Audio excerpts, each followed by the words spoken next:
Assalamualaikum warahmatullahi wabarakatuh. Perkenalkan, nama saya Zulfi Alia. Saya dari Prodi Akuntansi angkatan 2022.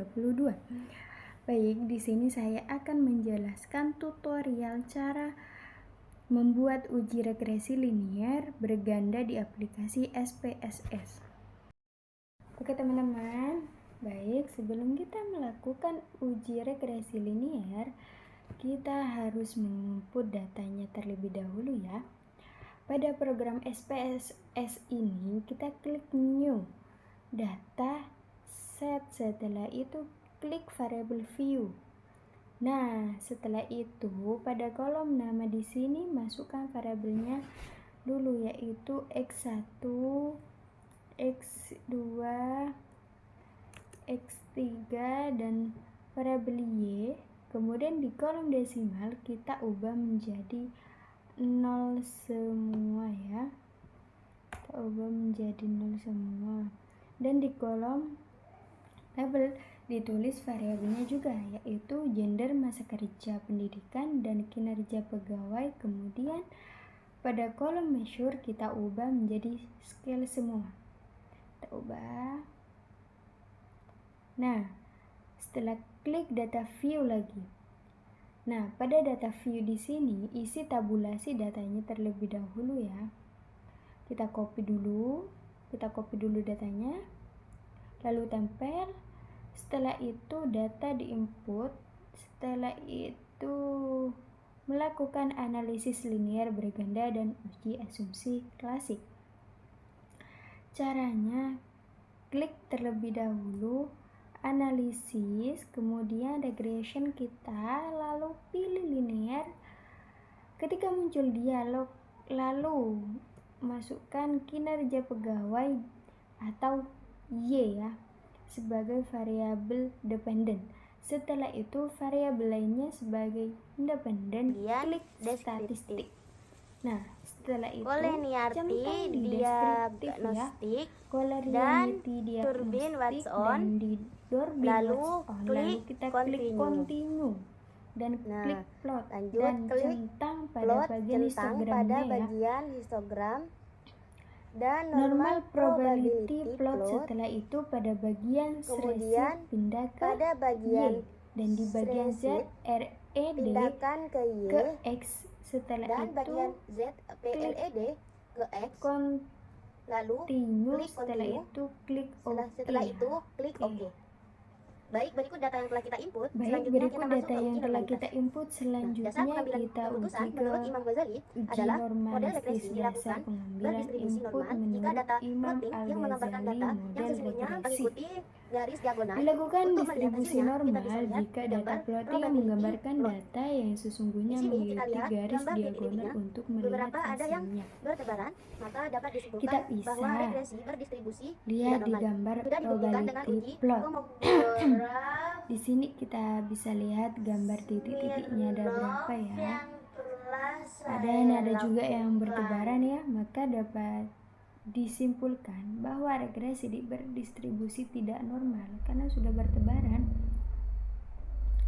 Nah, hal ini sudah dibuktikan dengan uji homograf Smirnov yang telah masuk ke uji heteroskedasitas. Menurut Imam Ghazali, tidak terjadi heteroskedasitas menurut Imam Ghazali pola kita terjadi heteroskedasitas jika tidak ada pola yang jelas atau bergambar dan menyempit pada gambar scatter plot serta titik-titik scatter menyebar plot di serta atas titik di bawah menyebar di angka atas dan nol di bawah pada angka sumbu 0 ya. Setelah itu kita lihat pada gambar pada sumbu Y. di sini. Setelah itu kita lihat pada gambar scatter plot di sini terlihat titik-titiknya dapat disimpulkan bahwa tidak ada gejala apapun ya heteroskedasitas pada variabel yang kita uji.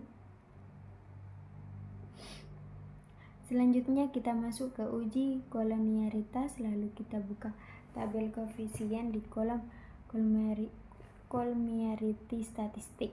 Pada bagian toleran dapat dilihat bahwa hasilnya dari ketiga variabel X yaitu lebih dari 0,5 dan untuk bagian FIV hasilnya kurang dari 10,00. Maka kesimpulannya bahwa hasil uji multikolonialitas tidak ada gejala multikolonialitas. Nah, lanjut. Nilai N dengan 15 ada di tabel deskriptif statistik ya. Kemudian DW-nya sama dengan 1,098 di tabel summary. Kemudian DL dan DU tabelnya itu tidak dapat saya rekam. Namun untuk nilai D dikurangi DL sama dengan 4 dikurangi 0,8140 sama dengan 3,186.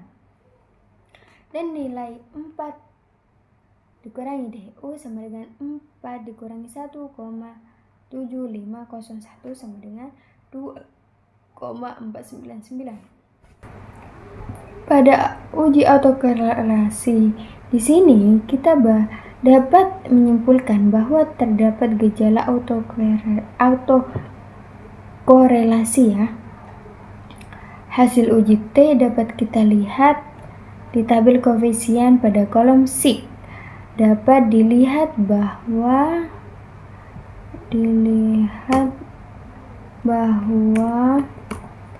variabel gender X1 lebih besar dari 0,05 dan pada variabel masa kerja X2 lebih besar dari 0,05.